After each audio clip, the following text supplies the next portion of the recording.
Game set, first game of the day for the European Relegations, SCL versus TMNT. We're going to see Circuit being banned away by SCL and Ratatasker. Not too uncommon for these jungle bans to go immediately off the table. Exactly. These characters are able to really set the pace of the game, travel across the map, and really be omnipresent. Susano included. Not only does he get movement speed from his passive, but also just a kit that allows him to naturally traverse the map as well. And Zeus doesn't really fit in the archetype with the rest of the three, but he's just a powerful mid-mage. Definitely controls a lot of space in that jungle. That's something you generally want to avoid giving your opponents, especially if they're first pick. But banning away the Zeus mage, they're going to get another bursty god on the form of Poseidon. So Poseidon, not only does he have burst, but he's got control in the way of the whirlpool. That's going to drop down a cripple field and disallow any real jump ability out of there. Kraken, he's not going to stop anybody from jumping, but he's certainly going to trap you as well. The tremors, the ultimate, a lot of real just traps coming out here on either side. Bacchus, on the other hand, really going to look to utilize that burst from Poseidon. Absolutely. The knockup is going to set up the opportunity for that Whirlpool Kraken, especially with Intoxicate. The damage is already there for SCL, and locking in the Odin this early in the draft just to counter these two Guardians that's not going to be able to get out of that cage. So now TMNT has to adapt their draft and start getting some jumps. Usually you see the Wheelish come out here in conversation, or excuse me, in counteracting the Odin. Right now we're floating in the middle of nowhere, but we're going to get our picks and bans back to you in just a moment. Normally you see the Wheelish come out. Yes. I won't say normally, not always, but a Wheelish versus the Odin is usually a very popular strategy to really counteract what Odin does. His whole idea is to jump on in there and then drop the ring and start the initiation. But if he jumps on in there and he gets pulled, he can't do that. Why don't we see the Wheelish? The Hunbats is great disruption. It's just a different style of dealing with the Odin, because if the Odin's going to dive your backline, the Hunbats can do the same, dive the enemy backline, and then prevent any sort of follow-up to that Odin cage, which is why we see TMNT ban that option away. And not only do they take the Hunbats, they're also going to ban the Wheelish themselves, fearing that it's going to be Odin solo, Bacchus support, and then maybe the Wheelish could counter that Hunbats that they have in the jungle. That's really the dream there, is getting both the Odin and the Wheelish on the same team. Not only can you lock players in, but if they do manage to jump their way out, you can rank them, pull them right on back with that Wheelish ultimate. So that's the dream. You're going to see the ban come out, and that's going to be disallowed, so not going to happen there. SCL versus TMNT is the game that we're getting into today. Picks and bans halfway through. We're struggling to bring you that, but we'll be back with the picks and bans in just a moment. We see a lot of burst, Bacchus and Poseidon across the way. The Odin, of course, as well. As we get back into picks and bans, SCL is selected here. Will also dissuade the opposition from going too many healers. Sylvanas here for TMNT. Should TMNT have been thinking about a secondary healer, Odin is going to really stop that in the tracks. And especially considering the attack speed is going to get negated by that Odin cage as well. A lot of utility inside that God kit. SCL taking away Giannis. A lot of mobility stripped away from TMNT, and the Isis, the early game gods taken away from TMNT. So they've got one more pick, and it's going to go next to Odin Bats, Sylvanas, and Kraken. We'll see if it's going to be the Hunter or the mid laner. Either way, TMNT giving it some thought. It will be the Anhur. Honestly, this character is normally found in the long lane, but can find himself in the mid lane if TMNT want to experiment a little bit as well. He can get out of Odin and can still deal with that stuff. Fenrir will be the selection for SCL, likely in the jungle, relegating Odin over there to the short lane, and Ullr will be the hunter of choice for SCL. A lot of early to mid-game damage out of SCL between this Fenrir, Bacchus, Odin, Ullr combination. Poseidon will definitely carry the late game, but I'm liking this draft from SCL here.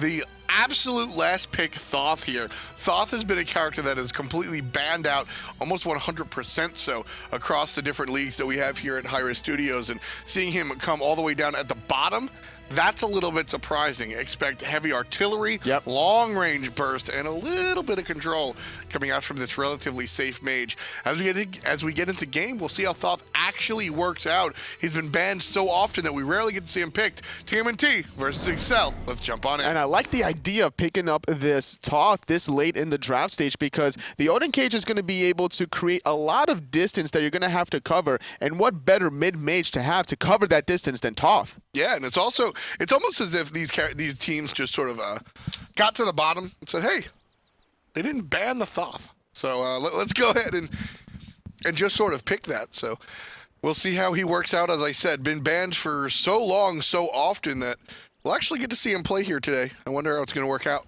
Scylla was also available whenever that draft was elected to go for TMNT. Instead, going for the Toth has a lot of burst potential in the earlier stages, a little bit more mobility. The nice little stun at the tip is going to be able to set up even more potential on the side of TMNT.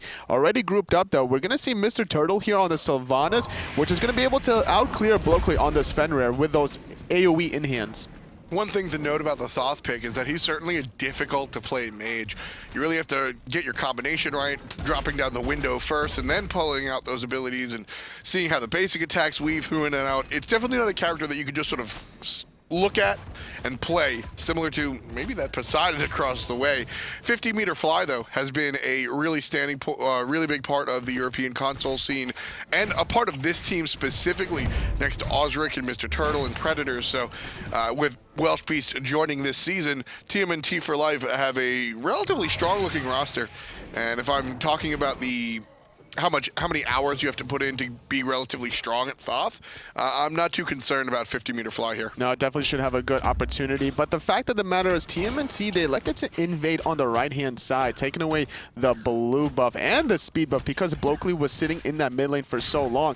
But at the same time, they're losing a little bit on the left, already losing both the babies of the red buff as well as the whole purple buff. Welsh Beast on this on her is going to have a little bit of a difficult time once Ollie X decides to rotate away against no compromise on the Uller. Really, even though the Impale is just almost superior to the bladed arrow? It's about the, not necessarily this early in the game that he's worried about, it's about the items. Once the power spikes happen for no compromise, because the fact that on her sitting in the left-hand side, he's not getting any gold from the purple or the red that was secured by TMNT, whereas we see no compromise already getting 2.5 camps between the full purple, the oracles, and half of the red buff. So it's really all about just the curve situation. Yes. is what you're talking about. So we'll keep an eye on that and see where the players opt to go. On her right now has a little bit more gold than the Uller, but we'll see if that does change thanks to some of the superior farming coming out from XL. But at the moment, On her seems to be doing just fine. Once the changes happen in terms of getting your own purple buff and then getting your own red buff, this is where no compromise is going to start taking over. And the fact of the matter was, we're not seeing too much pressure from XL in this dual lane to be able to deny this wave under the tower repeatedly. Rotating to their own purple buff was a little bit mistimed because what they should have done was put pressure to allow the wave to enter the tower of Welsh Beast, deny him that gold, and that's going to give the edge to no compromise. Right now, very early on in this game, teams not even looking for the opportunity to go ahead and fight, which is curious to me, looking at the Fenrir. Now, with the Hun Bats, sure, you just wait until you're level 5, but Bats has somehow found himself almost a full level, almost 2 full levels above his opposition, about a level and a half there for Osric. And yet we still haven't seen him gank. What is it about? It's all about Osric sitting in that solo lane with Predators, taking away the blue and the speed buff away from both World Edit and Blokely is why we see this experience gap onto both of the solo and the jungle side. But look at this. Some jumps in, coming out both from the jungle and the support. Big damage coming out as the Kraken falls down. 1 kill as Ollie picks it up off of the damage from the mid lane. And there's the ultimate out of the jungle. 1 more death will come out. And it'll be World Edit this time. XL starts the game off. 2 kills to none. Mr. Turtle making the rotation, but he was only level 4. He wasn't going to be of much use in that encounter. Just now hitting level 5 with that Wrath of Terror not being available. It didn't allow TMNT to find any return kills. Look how low Ollie and Blokely were. Good battle vision coming out from Blokely right there, just understanding that there's people stacked up, goes for the stun, and then Ollie follows right up off of it. He sees the players just obviously standing still because they're stunned, and then Bacchus comes through and starts the party.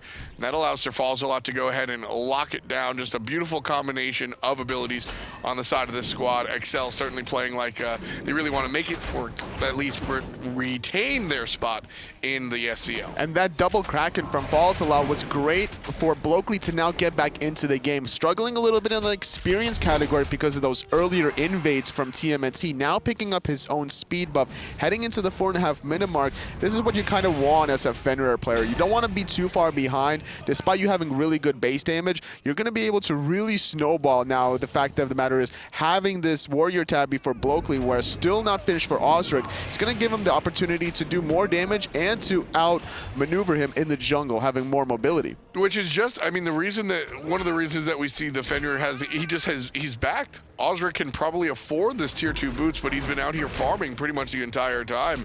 And we saw the Monkey still has a level lead, but has not yet really gone for anything aggressive just yet.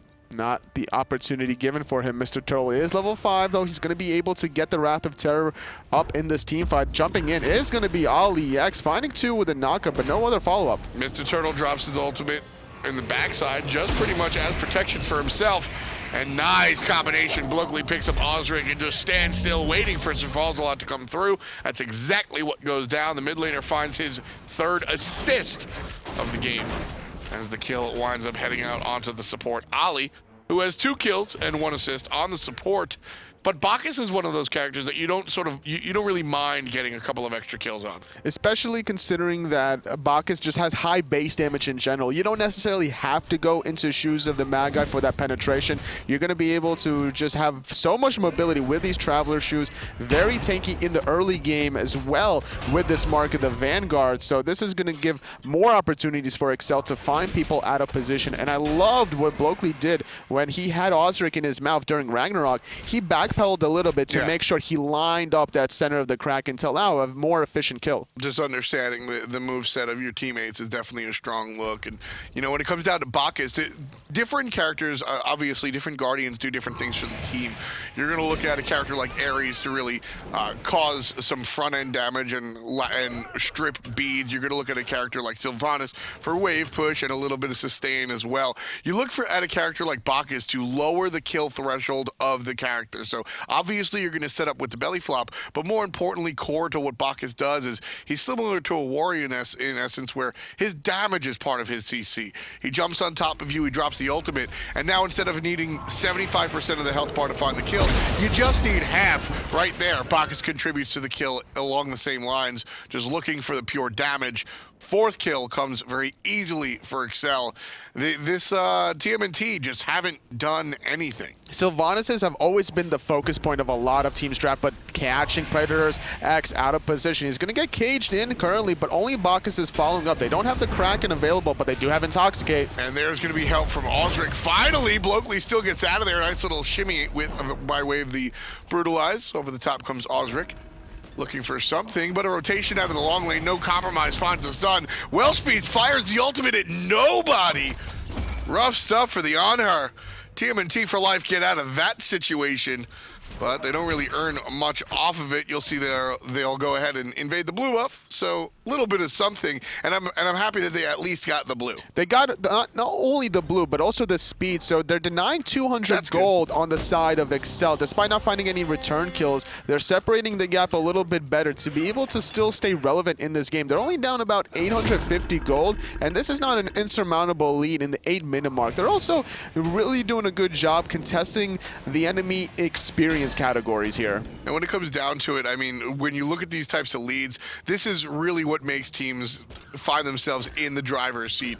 It's very strong that TMNT have evened it up, like you mentioned, but the fact that Excel still has that gold lead is really what you got to look at here, because early stages, it's a nice little balance, but once you start hitting that mid stage, your experience is going to come. It's about how you're separated by way of itemization, and that of course lends itself to gold. So that little 1100 gold lead as we get closer to that 10-minute mark, that's what I've got my eye on totally. I want to see Excel. They've got 4 kills to none. That doesn't mean much. It's about the 1100 gold. How do they extend that? Look for a gold fury, look for a pick at the mid lane, etc.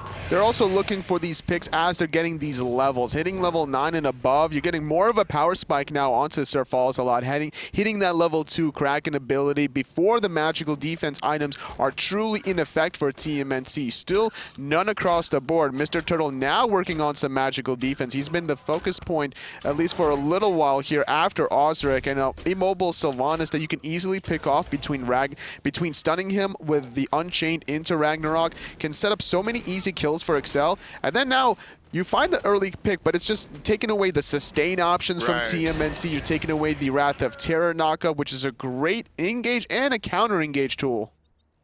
And at this point, I mean, you're not even thinking about dealing with the anti-heal, really. You're not even thinking about that thought process because you've been able to stun what Sylvanas is bringing completely throughout the entire course of the game. if the Sylvanas gets ahead of himself and starts actually contributing that sort of thing, then you can sort of think about it. But just because something is present and available on the other team doesn't mean it's actually being utilized. Unlike this Fenrir Kraken combo, every single time Mr. Turtle falls down. This is only in second, but every single time we see that Fenrir flank, the ultimate comes out, Ragnarok grabs the player, and they get krakened. Anybody without beads is going to be in that situation. And it's very easy to pick off Sylvanas before these defense items come online. Just now finishing off the Hardware Amulet, trying to survive against Mr. Falls a lot. This is going to be a great pickup for him. Something that Mr. Turtle can obviously do here is to use that Wrath of Terror now defensively to prevent the initial bite from Ragnarok, and that wouldn't put him out of position. I love that play coming out from TMNT for Lyfe after the fact. They obviously lost their support, and they haven't been doing too hot in the beginning stages of this match, but we saw TMNT cover exactly what they needed to. Oh no, we lost our support. We got picked specifically in the mid lane. They rotate right over to the Gold Fury and make sure they have vision. That is the logical next step for XL to really look at once they get that pick, is to go directly to the Gold Fury and try to find that situation there. So TMNT, at least they're not having too much success right now, but that move, that small, simple move looking for the vision since the Oracles are down, that right there shows me that they have a commanding, they at least command an understanding of the game. It's definitely important to have vision around Gold Fury, or even take a peek after you lose your support player. But the fact of the matter was there's 3 ultimates committed to finding that pick onto Mr. Turtle, one of them being that Kraken, right, which is also a great objective confirm tool on the side of XL. So if I was TMNT, I wouldn't be too necessarily worried about a Gold Fury objective, because you still have Todd with that final judgment to be able to steal that very easily. I actually want my opposition to go for the Gold Fury at that point, because Thoth and Welsh Beast's ultimate combined are going to steal it.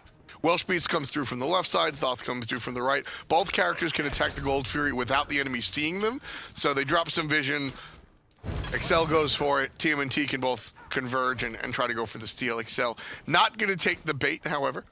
Still with a very small lead. 5 kills in total, but just 1,000 gold separating XL from TMNT at the moment. And right now, as we are about 13 minutes or just shy of it in, XL need to make their look towards the mid game. They've successfully won the early game, and that should generally be expected with a Fenrir Kraken combo. This time the ultimate not going to be used out of the Fenrir, and that might turn around and bite him. There's the turnaround kill. 50-meter flying Osric.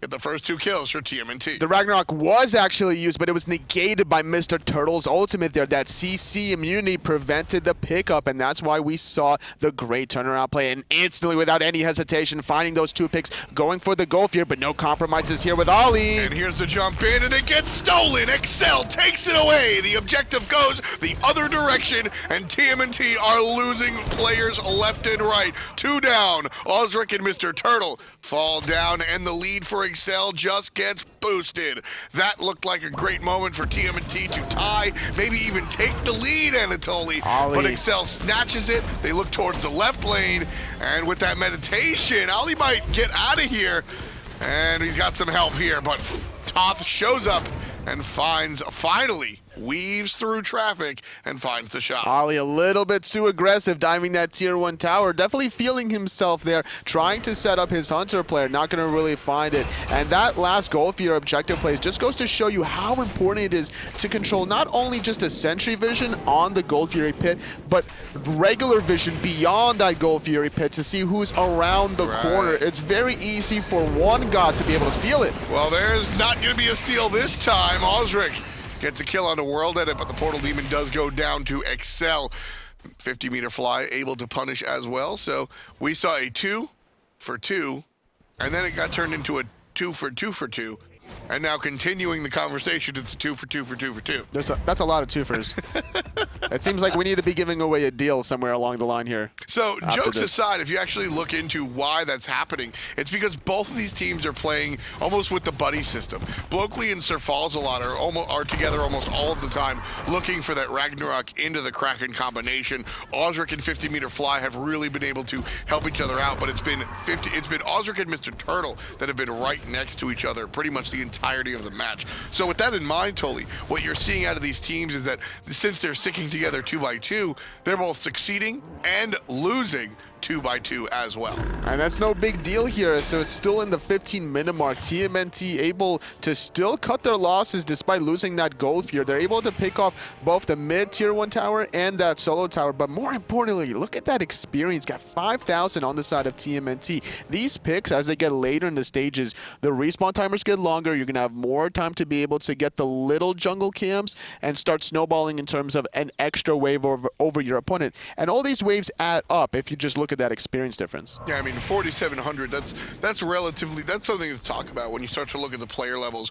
They're really starting to really come into themselves. Blokely has seemingly been the more successful jungler, and yet it's Osric with a 2.5 level lead. And the reasoning behind this is because Osric's depths were in the early stages of the game where your respawn timer is very short. You're able to come back in no problem, whereas we see Blokely with only 2 deaths, 1 death less than Osric, has the longer respawn timers based off the timing of his death. For me, it's not even the deaths, though, Anatoly. It's just the fact that Osric has done less than Blokely. Blokely set up those 5 assists were 5 almost separate gangs coming in, fighting a flank, big ultimate, Kraken setup. Osric kind of didn't really seem like he did much early game, so why is the experience lead tilted in the other favor? Osric actually did a lot of stuff behind the scenes, stealing that speed buff and the blue buff to start things up. Blokely was sitting in the mid wave with Sir Falsalot that was getting out pressured in the mid wave because Mr. Turtle was there at level 1, but here comes World at it blinking in. And there's the Kraken on top. 50-meter fly is able to walk away for the moment. Blokely stuck in the cage, and the Poseidon long range throws off the tidal wave. Blokely jumps up and down, not towards anybody, so not going to have an effect there. But there's a blink in from Predators. Beautiful wall, and the control is strong. Sir Falls a lot, going to fall a lot. Osric gets a kill as well onto Blokely. 2 dead on the side of XL. Ollie trying to find a way out. Basic attacks coming out from the on her. Doesn't want to take the tower just yet. But Thoth throws the window down, and players know that they have to retreat and be careful. Minion wave filtering in here on the tier 2 in the mid lane. Predators looking for the stun, not gonna find it. Up, down, out of the Odin. That might have been his own death sentence. The rest of the players from TMNT chase out the Hunter. And will he die?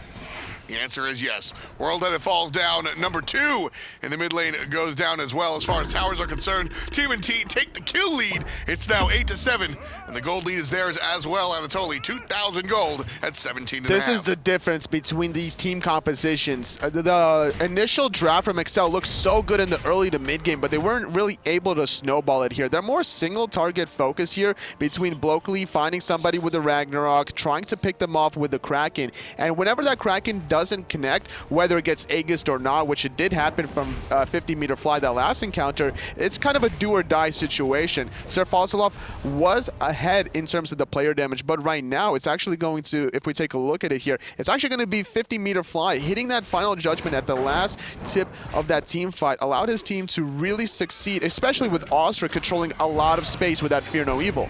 Gold Fury goes to Excel. This time they owned it from start to finish instead of snatching it away from TMNT, who still have the gold lead thanks to their sequence they just pulled. Blokely, however, if we want to break down that team fight that we saw, that Blokely was really the egregious situation there. Watching the Fenrir just jump in place and not use the stun onto perhaps the follow, because right after he jumps in place, that's when you see Kabrakan come in. Predators makes the flank, completely controls, and the whole team fight switches. Look, I'm not saying that Blokely with a single stun can win that team fight versus lose it, but I think that becomes a very impactful part of that fight, and not having that available, I think, winds up being an issue for TMNT. Here he comes! Oh, Welshby's barely able to escape from danger. They're just not in time with Blokely. Even World Edit making the rotation with his teleport. That actually opens up the door on the right-hand side for this Portal Demon to be taken. AliX spots it around Predators. X is going to be able to zone out the Kabrakan, finding the ultimate, doing a lot of damage. 3 abilities being used. The Tremors trying to find the last hit, but a great knock-up from the Poseidon. Love Predator's thought process here. He's always looking for the control, but also the kill. I like to see that. That's kind of Kabrakan's entire jam. Right now he gets to control, separating the team from where the Portal Demon was. Ollie, not going to be oxen free this time around. Osric gets credit for the kill. 4, 3, and 4. for the jungler on the side of TMNT. And because Blokely is so far behind, he sits in the left lane trying to catch back up in the experience. He's 4 levels behind Osric. He had to be able to get this tier 1 tower to get something back in turn for his team. And the reason why he's this far behind is just because his deaths have just been so unfortunately timed. He's not been able to make an impact despite those early kills onto Osric and that 1 kill onto Mr. Turtle. The timing of it is what's important. It's actually also, I kept talking about how positive the ganks out of Blokely were, right? We saw the ones that worked out. Here's the problem when you're playing jungle is that, and you used to see this with players like Weekend and DJ Pernicus over in the North American SMITE Pro League, is that the over eagerness to help and assist your team can wind up putting yourself in the back seat. You go for gank after gank after gank after gank, kind of leaving the jungle. And this is what we're seeing. TMNT are taking XL's jungle while Blokely is off ganking. You're not going to get the same experience and gold for those ganks, and especially if they don't go your way. And so the Fenrir finds himself quickly behind. You were talking about the buddy system earlier on, and this is something that XL did well in the early game, but now this is going to favor TMNT to stay with the buddy system between the Wrath of Terror on Mr. Turtle, the Fear No Evil on Osric. It's very difficult for XL to really start taking these team fights in the jungle. Right, and here comes the push at a Welsh Beast. He'll be able to pick up a tier 1 tower, free 50 free. Mid lane going to be pushed up by XL, still trailing by about 3,000 gold, but they're going to make up a little bit of it here. Tier 1 tower goes down to the blue squad. Split push coming out from red. TMNT making sure to take care of that tier 2 tower on the left side as XL pushes up in the mid. Here comes Osric, big flank out of the jungler. That's gonna be a kill for the monkey. Still continuing on the support. Predators gets a kill onto Sir Falls a lot. Blokely's gonna be the next one to fall if the players can catch up. Mr. Turtle on the chase, can't find the grab, but Osric finds the nab. Down he goes, the 6th kill for the jungler. 3 are dead. Welsh Beast has the Phoenix. TMNT won that team fight 4-on-5. Welsh Beast able to get the Phoenix. He's just laughing in the fountain, avoiding the axe stun as well. Level 19 on her. I love plays like that to be able to see how confident you are. That's the play. That's the play. People get mad about BM Tolly. People want to see this. People want to see like chess club out here. They want everybody to be polite and shake it. I want to see that. I want to see the split push because everybody's been. If you play casually at home, that situation. As you're split pushing or you're talking to your teammate, that teammate, or maybe it's you, is just sitting there going, haha, guys, they don't realize yet. Haha, guys, they don't realize yet. And then when they get the Phoenix, everybody screams and laughs. He takes it a step further by going into the enemy base and laughs in the fountain. That's the stuff I like to see. Right there, Welsh Beast, welcome to TMNT for life. He's the newer player on the roster, and I like him already. See, ain't nobody got time to be complaining in the SMITE console league right now. You just got to keep smiting on and making sure that you're trying to get back into the game. If you're the side of XL, that's a pretty big hit here. That's a huge hit. But at the same time, it is a 2-game set here. So even though the Fire Giant did go the way on the side of TMNT, we're going to see them still try to push forward here and close out the game. They have a little bit of a lead here. It's 8,500 at the 23, almost 24 minute mark. They're still not in a commanding lead to just outright win here. Oh, exactly. They still need to fight into it. And I do want to correct you a little bit. It's not a 2-game set, but they do have much more SMITE to play. We're going to see a number of games throughout the day as these players go ahead and try to solidify their stop. So I see where you're going, though, because it should be about 2 games they play unless we go to tiebreakers, which will be absolutely insane if that comes down to it. These teams are kind of evenly matched, so I'm kind of excited. I'm not going to say I'm rooting for a tiebreak here, Tolly, but I do want to see these guys really come out and play. TMNT for life, 24 minutes in. They've got the kill lead, 12-7. They've got the goal lead, 63-54. And they've got the momentum lead. Nothing as far as towers are concerned on the map with an XL tag on them. Left Phoenix was taken. There's the frenzy, and here comes Odin. Counter initiation is strong, but isn't strong enough. Predator says no. Continuing on, TMNT going to continue looking for their slice of the pie. Jumping on back, Blokely in trouble. He's toasted. There's Osric. Ali's gone as well. Number 15 on the board, and no compromise is going to walk back into his fountain. TMNT for life, looking like they're going to take the first game. Not able to defend their mid Phoenix. It doesn't matter about getting all three. Finding those 3 kills, it's going to allow TMNT to secure this game against SCL Esports, looking very strong very quickly. This game was pretty even for a majority of the game, but just like